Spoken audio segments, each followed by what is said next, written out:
ada cerita Pak. Tapi ini cerita memang ada kenyataan dalam sirah nabawiyah dijelaskan. Rasulullah itu Bapak Ibu punya seorang sahabat memang tidak begitu terkenal Pak. Namanya Sya'ban. Sekarang kita di bulan Sya'ban. Ini sahabat Nabi namanya Sya'ban, bukan Sauban, bukan Sya'ban. Ya. Sya'ban ini punya ciri kalau sholat selalu di saf depan Pak. Tapi dia selalu memilih tempat di paling pojok. Di pojok. Tahu pojok Pak? Di sudut. Bahasa Arabnya al-bucu. Ya. Dia selalu salatnya di saf depan, di bucu Pak. Cuma jangan pula subuh besok wong di bucu kamu teriak ke Sya'ban, jangan. Ya. Jadi Bapak Ibu, saat itu sholat subuh Pak, azan sudah berkumandang. Waktu nak qomat, Nabi melarang. Kaget kata Nabi, jangan qomat dulu. Begitu Nabi jingok ke belakang, Nabi nanya, aina Sya'ban? Mana Sya'ban? Inilah Bapak Ibu bagaimana perhatian Rasulullah. Sampai sahabat yang di sudut pun Nabi tahu Pak. Tak hati dia, tak hadir. Mana Sya'ban? Tak datang. Akhirnya Bapak Ibu, karena khawatir sholat subuh bakal kesiangan, Nabi langsung perintah ke qomat. Sholatlah Nabi dan para sahabat subuh itu tanpa kehadiran sahabat yang bernama Sya'ban. Selesai sholat, Nabi bertanya, siapa di antara kalian, kata Nabi, yang tahu di mana rumah Sya'ban? Ada sikap sahabat mengacungkan tangan. Aku ya Rasulullah, tapi Sya'ban tinggal yo paling jauh ya Rasulullah. Pokoknya kata Nabi, kau rewangi aku, antar ke aku ke rumah Sya'ban. Aku nak nanya, ngapo Sya'ban subuh ini tak ke masjid? Bapak Ibu tahu berapa lama Nabi menempuh perjalanan? Dari selesai sholat subuh Pak, sampai di depan pintu rumah Sya'ban, waktu sholat duha yang paling afdol, sekitar jam 8 pagi. Dari habis sholat subuh Pak, 2,5 sampai 3 jam perjalanan. Bapak Ibu bayangkan seorang berjalan kaki 2 sampai 3 jam, kira-kira berapa jauhnya Pak.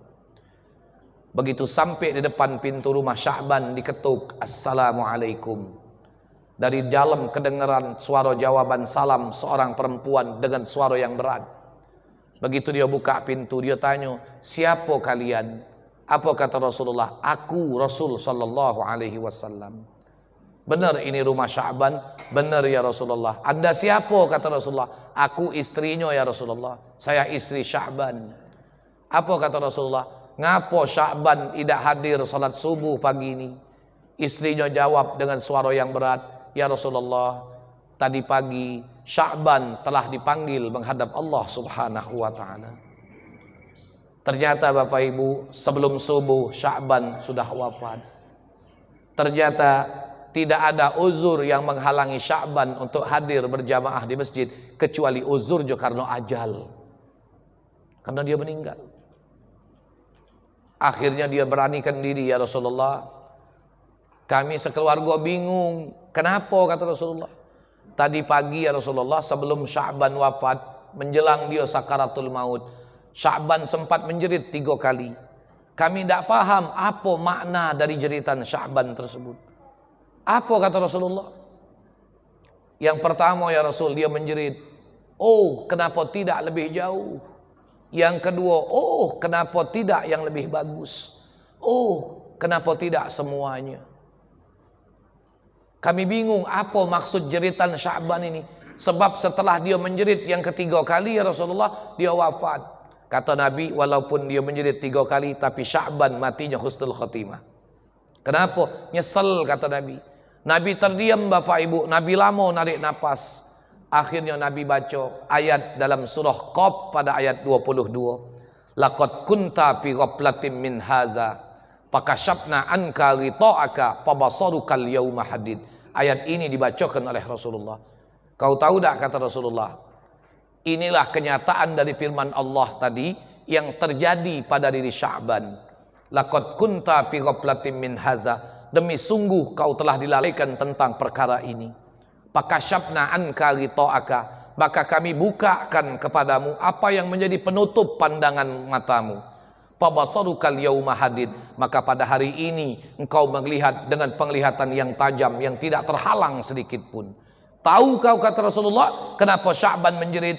Karena sebelum sakaratul maut Allah menunjukkan di antara amal-amal terbaik Sya'ban yang pernah dia perbuat semasa hidupnya. Tadi ayatnya, kami bukakan, kata Allah, dengan penglihatan yang tajam. Kenapa suamimu menjerit? Oh, kenapa tidak lebih jauh? Karena sebelum dia meninggal, Allah tunjukkan pahala kebaikan dari langkah kakinya berjalan menuju masjid. Sya'ban tempat tinggalnya paling jauh, Bapak Ibu, di antara para sahabat. Begitu dia melihat bagaimana kemuliaan langkah kaki orang yang berjalan ke masjid, Sya'ban menjerit, oh, kenapa tidak lebih jauh? Kalau aku tinggal lebih jauh, barangkali pahala kemuliaan akan lebih banyak aku dapatkan, kata Sya'ban. Yang kedua, kenapa suamimu menjerit? Oh, kenapa tidak semuanya? Suatu subuh pada saat menjelang berangkat ke masjid, begitu Sya'ban buka pintu rumah, wajahnya diterpa oleh angin dingin yang begitu hebat. Akhirnya Sya'ban masuk lagi, Pak. Dia yang tadi pakai baju selapis, akhirnya pakai baju 2 lapis, Bapak Ibu. Karena dingin. Tapi baju yang bagus di dalam, baju yang buruk di luar. Di jalan menuju masjid, ternyata dia melihat sekelompok orang yang tengah mengelilingi pengemis yang hampir mati kedinginan. Karena kesian, dibukanya lah baju buruk tadi, diinjuknya sama pengemis itu, Pak. Akhirnya pengemis ini bisa melaksanakan sholat subuh. Walaupun setelah sholat subuh, akhirnya pengemis ini tetap meninggal juga. Nah, sebelum Sya'ban sakaratul maut, Allah tunjukkan Sya'ban amalnya tadi, dia bersedekah dengan baju buruk tadi, Pak. Apa kata Sya'ban? Oh, kenapa tidak yang lebih bagus? Makanya kalau nak beramal, berikanlah sesuatu yang bagus, sesuatu yang baik, walaupun berat, Bapak Ibu. Kita tidak usah lah munafik, Pak. Ngisi celengan masjid lagi duit buruk. Bener? Ngapa becak malu jawab itu? Apalah ngantuk kalau? Berhenti aku ceramah ngantuk kalau. Ya. Lah jujur-jujur baik, Bapak Ibu. Kalau Bapak Ibu punya duit 20.000, sikok buruk, sikok anyar, celengan masjid lewat, kira-kira yang mana yang Bapak Ibu masuk ke? Ya tahu jujur dengan tidak tuh Bapak Ibu tuh lah terserah, nah cuma nanya baik dah. Nah, ngisi celengan masjid lagi duit buruk, apa lagi nunjuk tukang parkir. Nempak kepala tukang parkir, nasib uji tukang parkir. Ya. Nih. Yang ketiga, kenapa Sya'ban menjerit? Oh, kenapa tidak semuanya? Ternyata suatu hari Sya'ban lagi sarapan pagi, dia makan roti sama segelas susu. Kebiasaan orang Arab, Pak, roti itu dicelup susu. Tahu-tahu datang pengemis, minta sedekah. Sudah sekian lama tidak makan. Ini sepotong roti, Pak, dibelah 2. Susu segelas dibagi 2. Nih. Akhirnya Bapak Ibu ditunjukkan oleh Allah pahala sedekah sepotong roti dengan setengah gelas susu. Oh, kata Sya'ban, kalau aku tahu sehebat ini balasan pahalanya, ngapo idak galonya baik ku sedekah. Itu sarapan di masa itu, Pak, termasuk menu paling favorit. Makan roti dicelup sama segala makanan, Bapak Ibu, malah bertemu susu dak tidak lemak. Lemak itulah. Iya, Pak, dak tidak lemak. Jagit buruk celup di susu dikecop lagi lemak. Nah, tak percaya. Belilah puan cantingan itu. Tahu puan cantingan, susu kaleng, Pak. Nah, mbek kanebo buruk, buka susu kaleng itu, celup ke kanebo itu, kecop. Yang lemak susu, bukan kanebo itu. Apalagi masuk makanan. Tambah lagi di Palembang ini, Pak. Negeri makanan Palembang ini. Segala gawe tidak makan. Apalagi ini bulan Sya'ban. Rajin ke masjid, katik lokaknya lapar. Mulai bulan Sya'ban, tak tahu mana di sini. Iyo. Lah, dulu Pak, anak belajar tempat kiai di kampung kiai kami itu, Masya Allah, kalau sudah bulan Sya'ban, tak keladenan yang sedekah ruah, Pak. Ada yang ngembek sedekah ruah ba'da asar, ada yang habis maghrib, ada yang ba'da isya. Jemaah masjid cuma wong 10, kapan ba'da isya sedekah ruah 3 tempat. Bingung wong masjid, Pak. Nak pergi ke mana? Wong 10 je nak dibagi 3. Sana 3, sana 3, sana 4. Maka sajian makanannya banyak, subhanallah. Tidak sempat juga ketik lagi waktu, Pak. Sedekah ruah habis sisa, habis subuh modal miring, muk loksan. Nasi gemuk telok sebelah campur laksan. Modalnya miring. Lah bacanya masih sama, baca Yasin tahlil juga. Doanya juga masih sama. Ya. Nih bulan Sya'ban ini bulan makanan, Pak. Apalagi Ramadan, subhanallah. Wong merantau, Pak, ke Palembang ini lagi berduit jualan makanan. Merantau. Macem-macem pakai nama aneh-aneh. Bakso setan. Ada bakso bunting. Macam-macam. Ya, dulu Bapak Ibu anak masih tinggal di Lemabang, aku terkiuk ni Pak lantak sop buah. Lewat aku bermotor. Ku baca sop buah. Jiku ala kenikmatnya sop buah itu dihirup makan dengan nasi yang hangat lah. Rupanya es buah. Terbudi anak muda. Anggur, melon, apel, nata kuku, Pak, rumput laut, juk biji selasi, siram dengan susu. Lah terbayang rasanya. Terbudi. Yang pakai nama sop buah lah, yang pakai sop apa terserah lah. Kita buat pula gomak besar-besar, lemak-lemak. Buat kelepon besar-besar. Jangan tulis kelepon di kaca lemari jualan tu, tulis pakai nama baru, granat Bangladesh. Biar orang penasaran, kapan nyingok makanan lama tu lah, granat Bangladesh, kelepon. Allah.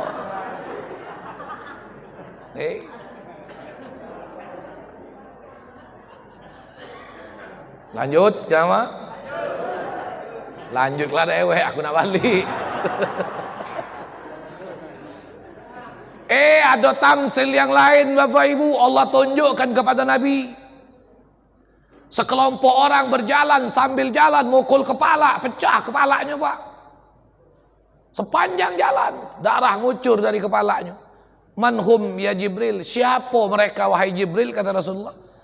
Wahai Muhammad, merekalah orang-orang yang melalaikan salat, merekalah orang-orang yang mengabaikan salat. Ya Allah, lalai salat, Pak.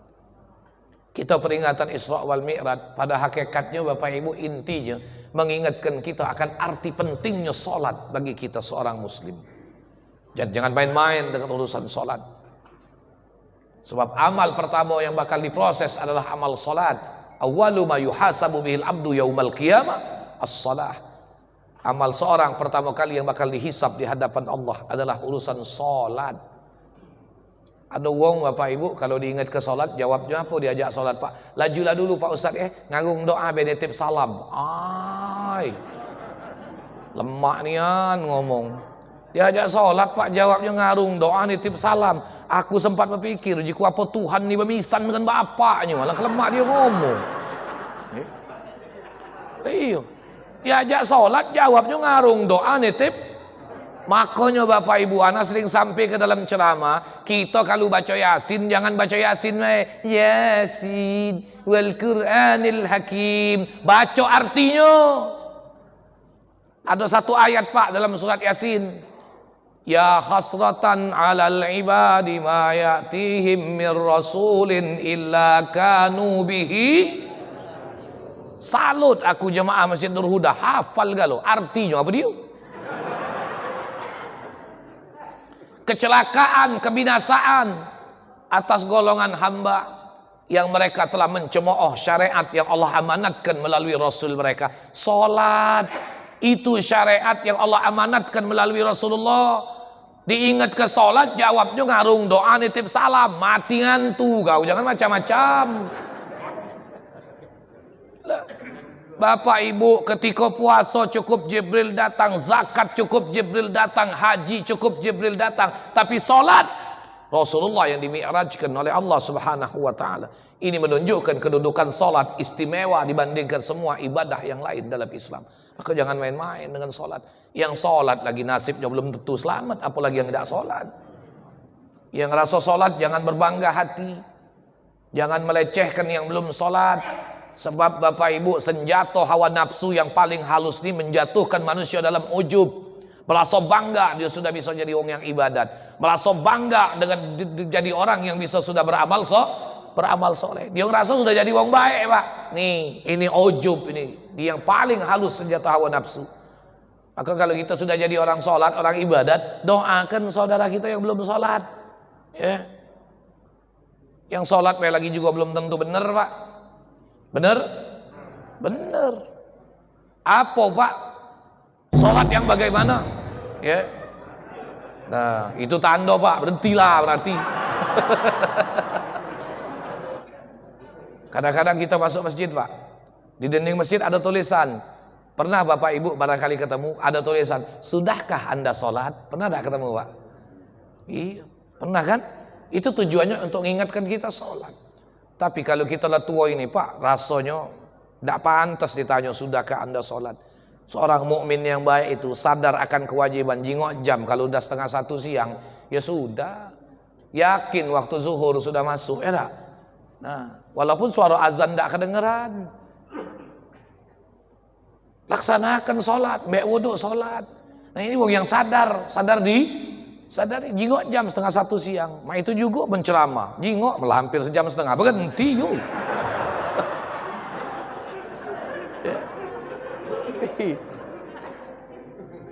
Allah. Kalau pertanyaannya sudahkah Anda sholat, agak kurang pas, Pak. Itu termasuk KPK, lagi payah lah prosesnya, Pak, pertanyaan itu. Kalau ditanya sudahkah Anda sholat, dijawabnya sudahnya ini sedang apa kau ji. Selesai. Tidak baca diproses lagi. Tapi mestinya buat kita pertanyaannya tulis ditambah lagi, sudah benarkah sholat Anda? Agak ngelamun dikit jawabnya, Pak. Walaupun kiai, pertanyaannya sudah benarkah sholat Anda? Nih, lamo. Sholat yang mana Ustaz? Yang benar, satu ikhlas, kedua dengan dasar ilmu. Itu dua syarat minimal benarnya suatu ibadah, diterimanya suatu ibadah. Rukun, syarat, sunat semua masuk dalam ruang lingkup ilmu. Ikhlas. Ikhlas tapi tidak punya ilmu, Pak, tidak kabul juga. Punya ilmu tapi hati tidak pernah ikhlas, tidak kabul juga ibadahnya, Pak, sholat. Maka itu ikhlas. Nah kalau orang ikhlas, Bapak Ibu, insya Allah, jangankan mati, Pak, hidup kadang-kadang sudah dibalas oleh Allah, Pak. Ya. Masih hidup, Bapak Ibu pernah tidak merasa pagi-pagi Bapak Ibu berbuat baik, tahu-tahu siangnya Allah berikan balasan berpuluh kali lipat gandanya. Inilah barangkali saatnya Allah balas keikhlasan kita.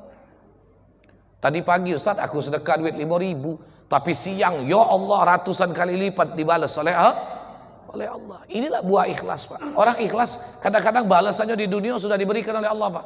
Mati tetap dapat, ya, tetap dapat balasan pahala dari Allah.